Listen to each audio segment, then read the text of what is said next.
Since my parents are coming to live here, can you leave? His unexpected request caught me off guard. To be told such a thing in the house we've shared. Okay. But I need some time to pack. Can you wait until tomorrow? That was my response. After some thought, he coldly replied, "Fine. I'll stay in a nearby hotel until then. I don't want to see your face." I wondered where he planned to get the money for the hotel. From our joint account, perhaps?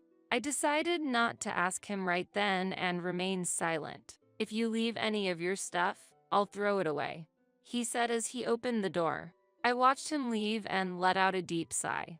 I'm the one paying $1,800 a month for the house mortgage. Sometimes I wondered if he truly understood that. I pulled myself together and contacted our daughter, Anna. "Anna, I need to leave the house for a bit. Can I stay with you for a while?" "Sure. I'll come pick you up tomorrow." "Thank you so much." Feeling grateful for her words, I dialed another number. I felt like George had been looking down on me, so I decided to give him a lesson. In the end, George had a tough experience. "My name is Sarah. I'm 51 and I spend my days working hard at work and at home. I live with my husband, George. One day, I met him through an acquaintance and before I knew it, we were married. At 23, we were blessed with an angelic daughter, Anna. However, George hardly ever paid attention to Anna and I was mostly the one taking care of her. "Hey, play with Anna once in a while." He carelessly responded, "That's a woman's job, right?" Yes, he had decided that housework was a woman's duty and wouldn't help. But Anna was such a good child, always helping me whenever I was tired. "Dad, if you're relaxing, help out. Housework is your mother's duty." Without hesitation, Anna retorted, "Then what's your duty? Mom works for both you and her." Even George couldn't resist helping a bit after hearing her genuine words. Now, Anna has built a new life in a distant state, living happily with her husband's family. My parents passed away in an accident 5 years ago, and I had to let go of our beloved family home. George's parents live a bit far away, and we only see them at occasional family gatherings. They don't interfere with our lives and live peacefully. The relationship between George and me was, to put it mildly, complicated. Simply put, he's living day to day like a part-timer. "How's your current job?" I quit. Again, his nature is to quit at the slightest obstacle. Whenever there's a problem, he runs away quickly. At best, he stays at his job for 3 months. At worst, he quits on the first day. Because of this pattern, there aren't many companies willing to employ him long-term. So, even at 56, he's stuck doing part-time jobs. We often fight over this. "Don't you want to take things more seriously? You're so persistent. People just don't appreciate my abilities." George's educational background is impressive. He graduated from a renowned university. But one's worth isn't just about their educational background. And I believe he should utilize that impressive education in his work. But I sometimes doubt if he's truly leveraging his abilities. My background is different. I started working right after high school. During high school, my father fell ill, and I had to support our family financially. Thanks to that, I've become a reliable figure in my company. Yet, it seemed that George didn't appreciate my efforts. "You didn't even go to college, yet you complain about me." Whenever I voiced my opinions, he responded this way. So, lately, I've been careful about what I say to him. Back when he was chasing his dreams, his eyes shone so brightly that I was captivated. Just like stars, while pursuing his dream, he truly sparkled. But recently, that spark seems to have disappeared. I wonder what he thinks of me? Lately, I've been having thoughts like that more and more, even considering divorce. Then, a surprising incident happened. I was a bit curious and checked our joint bank account. It's decreased by $2,000. Why? For someone like me who doesn't waste money, this amount was a shock. After all, I've been working hard to protect our household finances. So I asked him, "What did you use this $2,000 for?" He replied with an annoyed expression. "Actually, I gave it to my parents." I thought to myself, why? His parents, nearing 80, were really energetic and enjoyed doing volunteer work. I had never heard that they were in trouble, so I was surprised. I always considered his parents to be dependable. They've helped us in the past, but I never imagined they'd need our help. I couldn't hide my shock and surprise that he spent $2,000 for his parents. When I asked, "Why did you spend so much money?" he replied proudly, "Actually, my mother's birthday is coming up, so I decided to give her a surprise hot spring trip." "But why from our joint account?" I asked. He calmly replied, "It's okay. It's all part of being filial." I was a bit angry and said, "Shouldn't you have used your own pocket money?" He's always like this, using the money I save up without any hesitation. Like this house, for instance. He committed to it without consulting me. When I was worried about the payments, he reassured me by saying, "You have a steady job, so it should be fine, right?" Though the house was bought in my name, he seems to brag to his friends that it's his. Honestly, I've been feeling worn out by his attitude. "You're my wife, just follow my directions," he said, looking displeased, and then he went to his room. Whenever something went amiss, he locked himself away. I was left to think about our problems and would start doing some chores. The money I'd been saving up little by little was used like this. Our budget was tight since he used almost all my part-time job income. I wanted to escape this situation, but I found myself sighing. One day, memories of our fights still fresh, I received a call from my mother-in-law, thanking us for the hot spring trip. But what she said next shocked me. She told me he had proposed that they live with us after their trip. "Why did you suggest living together?" I asked, surprised. He said, "They're getting old, and it might be better to sell the family home and live together." I told him decisions like that should be made together and reminded him of the household situation. He snapped at me, "You're so annoying. If you're not satisfied, do whatever you want." I was speechless when he hit the table in anger. "All right, but I need time to pack. Can you wait until tomorrow?" He replied, "It's okay. I wanted some space anyway. I'll stay at a hotel for the next couple of days." I wondered where he'd get the money for the hotel. "It would probably be from our joint account. If I find any of your stuff, I'll throw it out. Don't forget anything," he said and left in a hurry. Watching his back, I felt drained. "Don't you know that I'm paying a monthly mortgage of $1,800?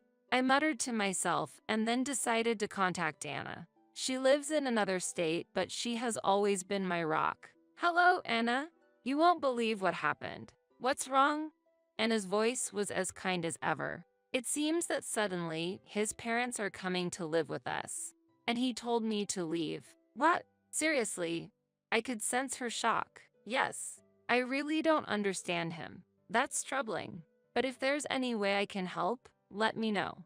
Her comforting words lightened my heart a bit. She's always been there for me. I was wondering, can I stay at your place for a bit? "Of course. Don't even ask. You're always welcome." I was grateful for Anna's bright words. "Thank you.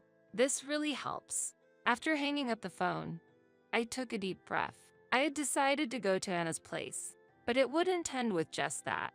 I had my own plans. Now, I need to make another call to solve one more problem. It seemed like he was underestimating me. If that's the case, maybe I'd give him a little surprise. And so, I called someone. "Hello, sorry for the sudden call, but I need your help tomorrow." As a result, George found himself in a much more difficult situation than expected, and his home felt like a true sanctuary for the soul. For the first time in a while, I had a genuinely relaxing moment. I decided to momentarily forget about work and, for a change, enjoy some me time, so I took paid leave. And his husband and father-in-law warmly welcomed me, making me feel like I was truly part of their family. The bond of the family after her mother-in-law's death felt incredibly special. My little granddaughter was initially wary of me, but by the next day, she reached her hands out to me, wanting me to play together with her. Her voice calling me grandma felt oddly comforting. As I was enjoying this peaceful time, my mobile suddenly rang. Looking at the notification, I thought to myself, I knew it. I let out a sigh and answered, Hello, what is it? George, as expected, sounded frantic. What happened? The house is a mess. Imagining his surprised face, I suppressed a chuckle. That's because, like you said, I removed almost everything. What do you mean, almost everything? Actually, the person I contacted was a friend who runs a waste collection service. They helped me clean out my furniture and appliances like my sofa, bed, refrigerator, and washing machine. Recyclable items were sent to a trusted recycling shop, while non-recyclables were properly disposed of. You know that I chose and bought most of the stuff in our house, right? I playfully teased George. Do you recall anything you bought with your own money? George, taking some time to think, replied, you may be right, but doing all this is a bit extreme. At that moment, Anna quietly approached me and said, Mom, let me borrow this for a bit, and gently took my phone with a smile. Seeing her smile reminded me of the old times when she used to scold George, which felt nostalgic. Hello, Dad. It's Anna. It's been a while. When Anna turned the speaker on, George's voice filled the room. Anna, you're with Mom. Yes, Mom is at our place right now. Anna's cheery confirmation seemed to puzzle George. With a serious expression, Anna asked, Dad, why has it come to this? Mom has always been the backbone of our home and supported us. Compared to that, what about you? Her words weighed heavy and tension filled the room. I was curious about how George would reply. Enough. Tell Sarah I'm seriously considering a divorce. Are you serious? What do you plan to do, Mom? If it comes to that, I'm open to a divorce. Really? Hearing my unexpected response, George's voice was filled with sheer astonishment. He probably never thought I'd consider divorce seriously. He seemed to be a bit too self-centered. I'll say it one more time. Are you really going to get a divorce? Sure. But don't expect any assets. I have no intention of sharing. Recalling our marital life, I remembered how I took care of our finances while he spent freely. We often had money-related arguments. It's okay. I get it. Just make sure to transfer the house's name. Sure, the house is yours now. All right then. I'll prepare the necessary documents. Thanks. After ending the call, Anna returned my phone. Her face showed concern, but her smile was kind and understanding. Mom, are you sure about the house? You bought everything with your salary, right? Well, there's nothing to worry about. Actually, when I told Anna the truth about the house, she burst out laughing. Indeed, I acquired that house with the money I earned. But there's still a mountain of unpaid mortgages. The amount of those mortgages is many times George's monthly salary. I can't imagine him paying that every month. I see. You're really amazing, aren't you, Mom? I've been working behind the scenes a bit too, so Dad will probably get into a fix soon. Anna said with a smug smile. What do you mean? Actually, I've become very close with Grandpa and Grandma, so I get a lot of information. Anna winked playfully, flashing a mischievous, childlike grin. Unlike me, she highly valued her relationship with her grandparents and frequently kept in touch. Because of this, after Anna reached out to her grandmother, things quickly escalated. My in-laws decided to cut their trip short and came to apologize to me. Sarah, we're truly sorry. We should have explained our situation. They gently elaborated on the recent chaos. So, the decision about selling their family home was true. But the reason behind it was because they were planning to move into a senior facility. They're currently waiting for a room to open up in the retirement home. For the brief interim, they needed a place to stay, and it happened to be our house. Upon hearing their wishes, George suggested they all live together with him. Although my in-laws were worried about causing me inconveniences, George told them, Sarah fully agrees. In fact, she suggested it. Thus, they seemed to be convinced to move in. However, I never agreed to any such thing. My relationship with my in-laws was quite ordinary. I would never make such a bold proposal. So it was all Dad's cunning idea, Anna remarked, looking exasperated. My in-laws, resembling parents apologizing for their child's mischief, seemed deeply remorseful. Afterwards, they were furious at George. Their eyes brimmed with the question, why would you do such a thing? He came up with this plan on his own, even trying to kick Sarah out of her own home. And he's always been at home, not even working properly. We need to distance ourselves from him, they concluded, seemingly cutting ties with their son. Later, they deeply apologized to me and left in a somber mood. Honestly, I think my in-laws are decent people. They seemed financially stable, having afforded George's expensive university fees. Hey, don't you think Grandma and Grandpa's parenting style is a bit too liberal? And asked me curiously, why do you think that way? I responded, well, they could see Dad not working, but they didn't say anything. Plus, he seems to have inherited their personality. True, George always appeared quite indifferent towards Anna. My in-laws seemed absorbed in their volunteer work and hobbies, drawing a line between them and our family. However, maybe that's not unusual. I was always worried about Anna and occasionally called her. Perhaps my in-laws' leniency influenced George's selfish behavior. But George is an adult. He shouldn't let little things upset him and should act responsibly. It's only been a month since our divorce when my phone rang. I saw George's name, someone I considered part of my past. With a slight frown, I answered, "What now?" "We have nothing left between us." "Listen, it's about the house mortgage." There was panic and confusion in his voice.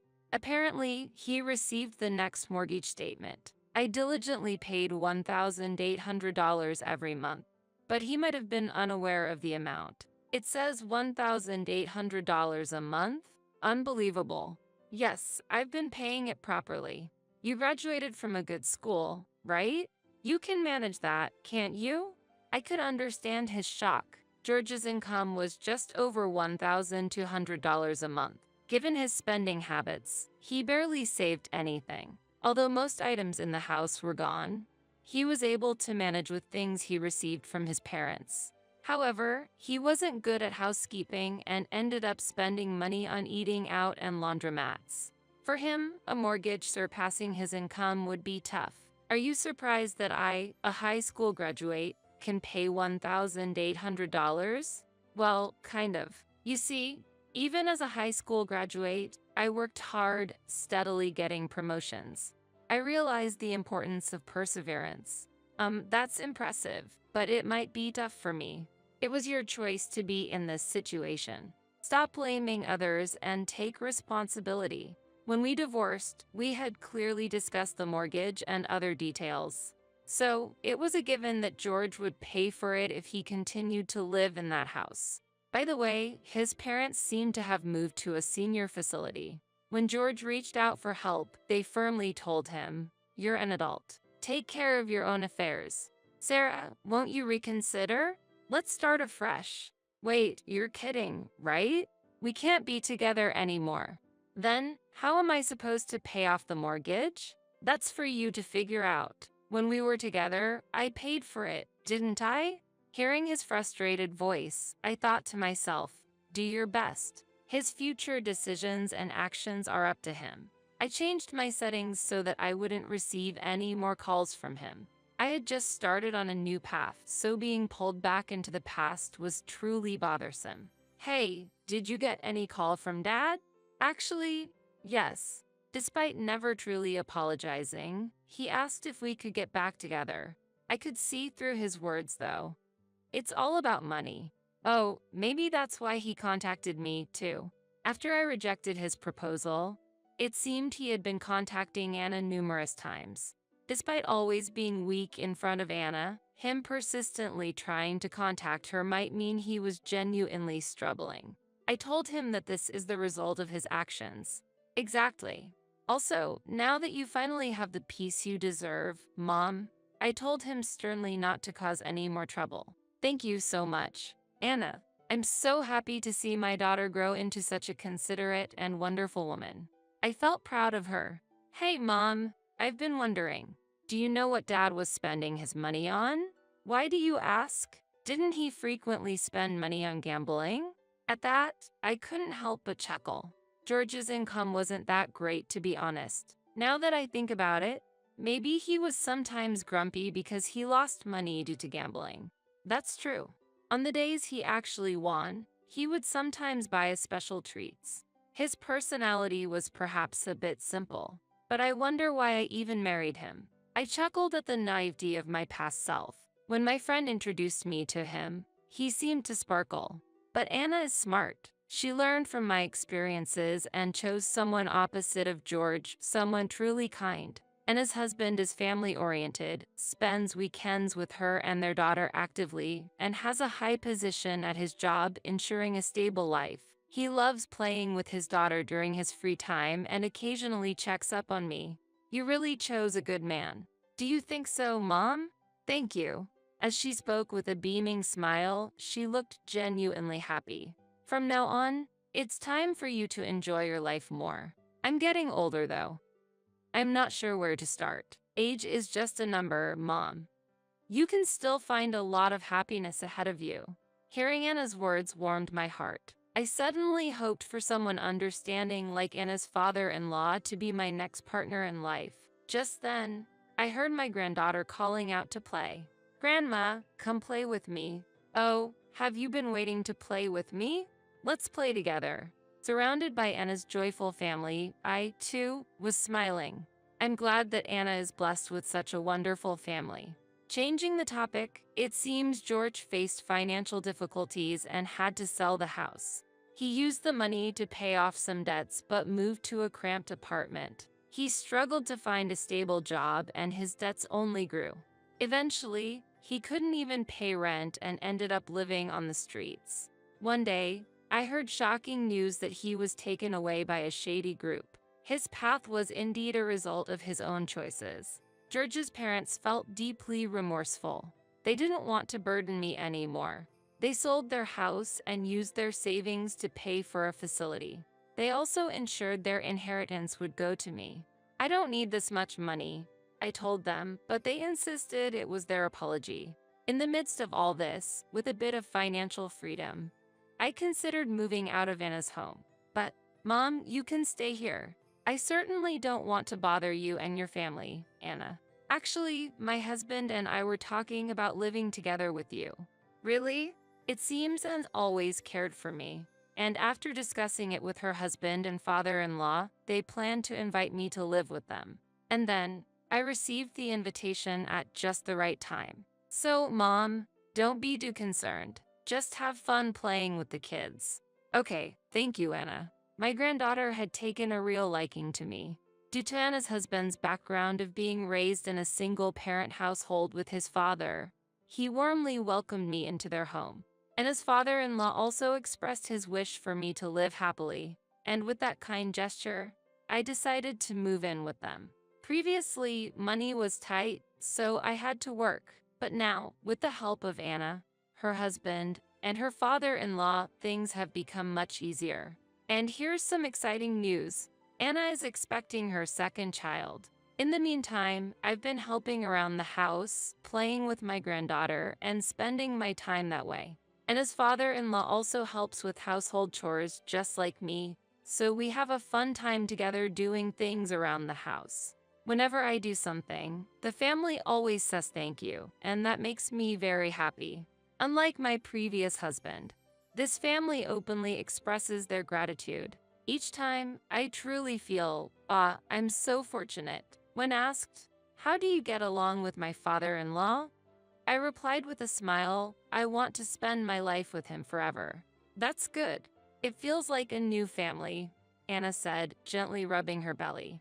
With Anna in my life, everything has become much brighter. Meeting her might be the only thing I'm thankful for regarding George, LOL. With that thought, I'm motivated to do my best for my family today as well. Sarah, if you'd like, I want to walk through life with you from now on. How does that sound?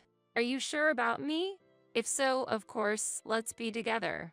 I responded to his words like this. I've regained my confidence. I was on the verge of forgetting my own worth, but his words made me realize its value again.